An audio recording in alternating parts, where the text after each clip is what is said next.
The war began the way all respectable wars begin, quietly, with paperwork. A thin envelope found me in a corridor that smelled of ink and boiled tea. On the front, my name sat inside a box. Next to it, another box. Next to that, a stamp so heavy with authority it seemed to press the paper into submission. I had survived real artillery, real mud, real nights where the sky itself appeared to be on fire. Yet here I was again, a soldier by signature, summoned not to a front, but to a field. Not to face men, but birds. They didn't write that part. They never do. When I arrived in the Wheatbelt, the land looked like a promise someone had forgotten to keep. Dust hung in the air as if it refused to settle. The horizon was a dry sentence that never reached its period. The farms were scattered like tired thoughts. Men stood outside their houses with the posture of those who had once been told they were heroes and were now being asked politely to become ghosts. They were soldiers once, like me. They had traded trenches for plows. They had been offered soil as medicine. But the soil here was stubborn, thin, almost sarcastic. The depression had squeezed their pockets. The drought had squeezed the sky. Promised subsidies had become rumors, and now, to complete the joke, the land was being eaten. Not by locusts, not by fire, but by tall, flightless creatures with intelligent eyes and legs built for escape. Emus. You may imagine a bird and feel nothing. That is your privilege. In Campion, an emu was not a bird. It was an event. It was a moving fact. It was hunger made visible. They came in numbers that did not feel like numbers, but like weather. An advancing gray tide, a shifting crowd of necks and feathers, the sound of 1,000 feet that did not belong to any marching army and therefore could not be reasoned with. The farmers did not ask for money. That is what made it truly strange. They did not ask for grain. They did not ask for mercy. They asked for machine guns. Perhaps that is what war does to a man. It teaches him one language and then punishes him for speaking nothing else. Our commander was Major Meredith, and he arrived wearing seriousness like a uniform under his uniform. There are men who become ridiculous because they do not understand their own ridiculousness. Meredith was not such a man. He understood the absurdity perfectly, and that was why it began to rot him from the inside. He spoke to us as if we were about to face a disciplined enemy. His sentences were clean, his posture was certain, his eyes scanned the landscape as though he expected trenches to rise from the wheat. 2 Lewis guns were unloaded, assembled, checked. Heavy, familiar, almost comforting. Metal certainty in a world made of dust. A cameraman stood nearby, quiet, always adjusting, always watching. The presence of that lens made everything sharper and worse. In war, you can at least imagine you are invisible in the smoke. Here, you were visible in daylight. Your failure would have witnesses. The first morning we went out, the sky played a trick. Rain fell, briefly, mockingly, as if the heavens wanted to rinse the stage before the performance. The farmers muttered. Meredith frowned. Someone said the birds would scatter with the rain, and the sentence landed like a verdict. The enemy had already moved, and we had not even fired. When the rain stopped, we saw them. Not all at once, never all at once. They did not grant us the satisfaction of a single heroic target. They appeared in clusters, then in lines, then in sudden bursts, as though the land itself had learned to run. Meredith gave the order. The Lewis gun spoke, its harsh, mechanical stutter, an industrial prayer. I expected, stupidly, a grand result, a clean sweep, a moral lesson delivered by technology. Instead, the first burst achieved something far worse. It proved that the world did not care about our expectations. The emus did not charge. They did not panic in the way a person panics. They did something that felt, to my embarrassed mind, almost tactical. They broke apart. They separated into smaller groups, each choosing a different direction, each refusing to form the convenient mass that our gun was designed to correct. It was as if the land had trained them in a kind of decentralized wisdom. Never give the enemy the shape he wants. A few fell, most did not. The rest moved away with astonishing speed, fast enough to make the gun feel like a slow argument.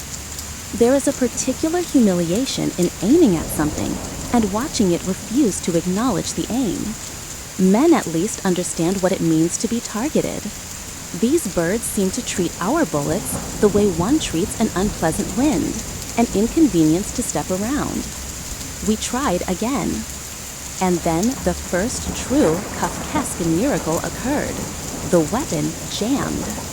At the very moment we needed the world to behave according to design, the design behaved according to its own secret whims. I lifted the top. I felt grit where there should have been smoothness. Dust had entered the mechanism like a clerk entering an office, quietly, legally, taking its place with the confidence of bureaucracy. While we worked at the jam, the emus kept moving, kept dissolving into the scrub, their bodies sliding between bushes, their heads bobbing with a calm that felt insulting. The gun fell silent, and in that silence, the sound of thousands of feet faded into distance, as though the land had simply decided to erase them. That night in camp, Meredith became a different kind of man. He began to speak of them not as birds, but as opponents. "There's always a leader," he said, almost to himself. "They watch, they warn, they move the others." It sounded like an excuse at first. Then it sounded like belief. And belief in a situation like ours is contagious. The next great plan was an ambush at a dam. 1,000 birds, someone said. More, someone else swore. The water had gathered them, and at last, it seemed, the universe had granted us what we needed, a concentrated target. We waited in the dust, holding our breath as if breath itself would give us away. The cameraman waited too, and I hated him for his patience. They came. Necks first, then bodies, then the whole movement, a crowd arriving without hurry, as if they owned the place. They lowered their heads to drink. Their backs rose and fell. For a moment, they looked almost peaceful. For a moment, my mind tried to pretend we were not about to do something absurd and ugly in the name of order. Meredith held the order until the last possible second, like a man trying to squeeze meaning from timing. "Now," he signaled. I fired. 12 fell, perhaps more. I cannot be sure. Numbers behave strangely when you are ashamed. For a fraction of a minute, it seemed the plan had worked. The dam, the birds, the gun, everything aligned, and I felt that old, terrible sensation of efficiency. Then the Lewis gun jammed again. Not gradually, not politely.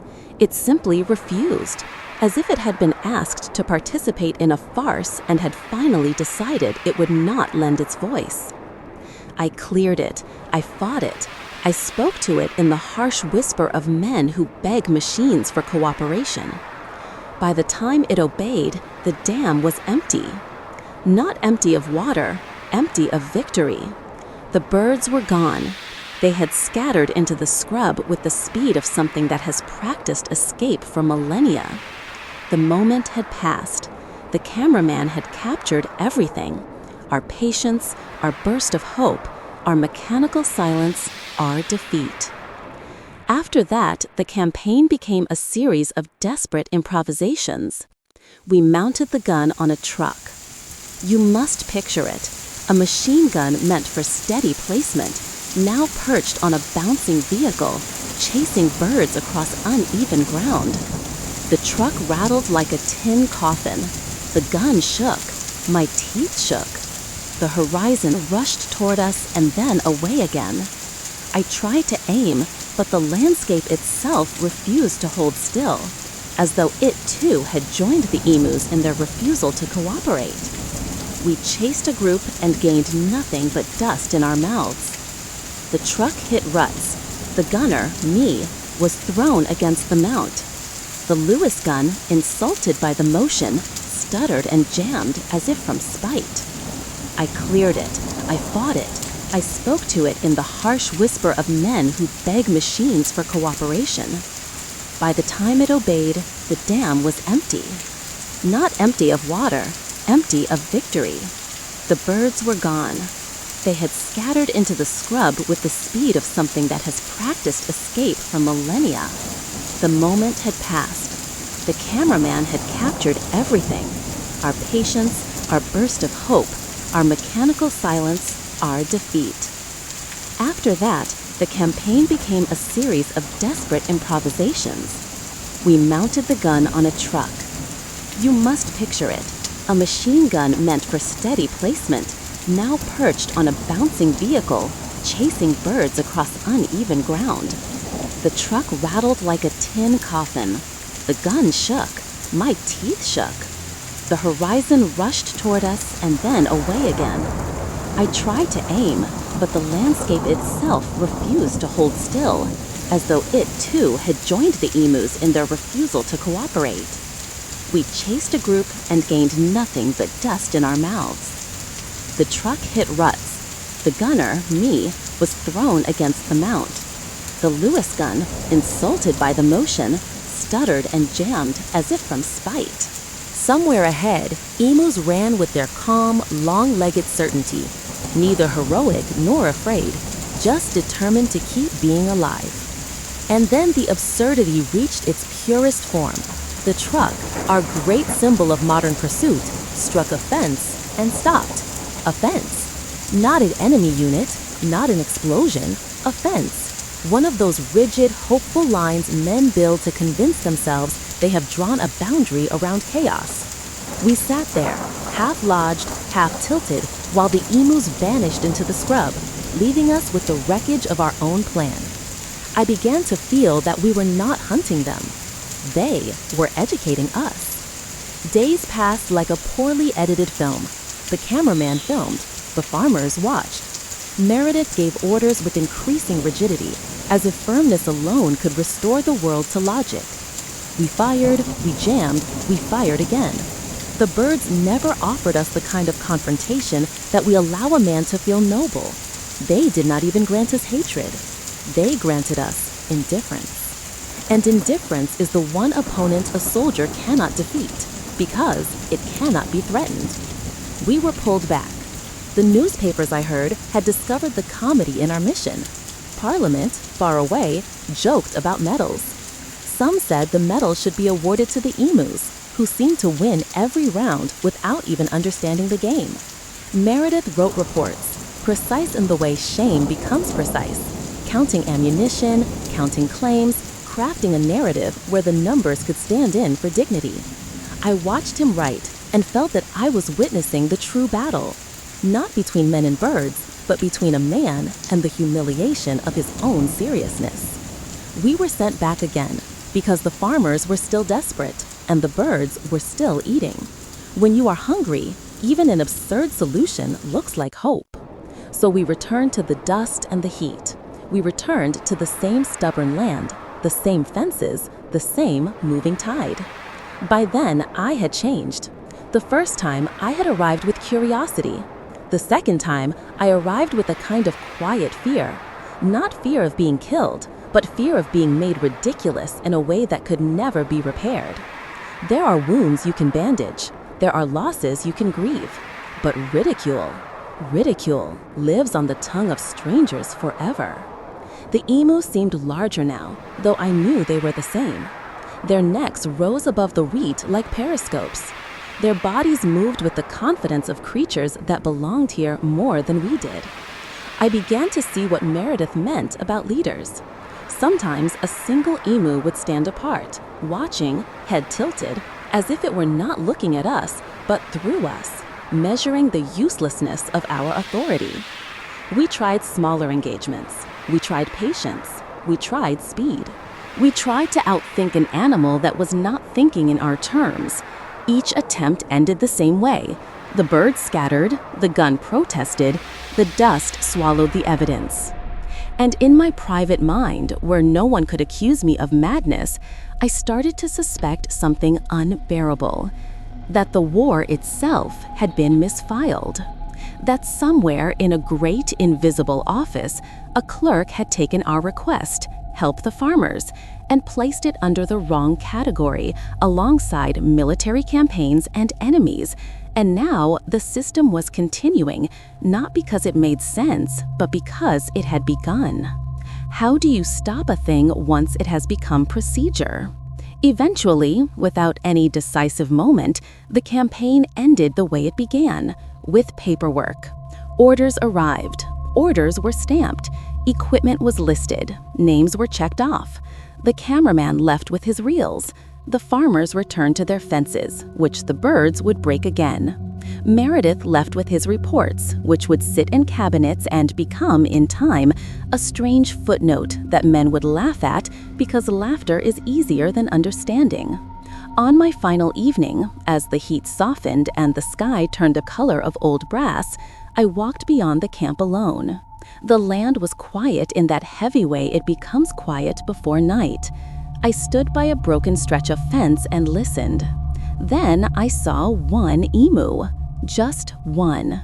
It was tall, dark-feathered, and utterly still, as if it had been assigned to watch my departure.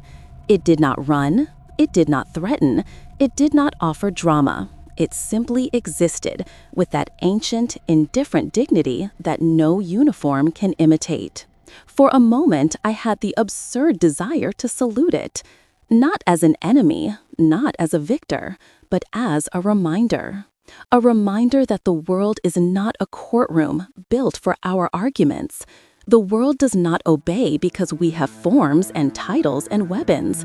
The world obeys only its own logic, and sometimes that logic wears feathers and eats wheat and cannot be shamed by newspapers. I returned to camp and packed my things. In the morning, we left. The truck rattled, the dust rose behind us like a closing file. And as we drove away, I kept thinking, perhaps the greatest defeat was not that we failed to stop the emus. Perhaps the greatest defeat was that, for a brief season in 1932, we believed, truly believed, that the universe would make itself reasonable simply because we asked it to, officially. And the emus, in their silent, running way, answered with the only reply nature ever gives: no.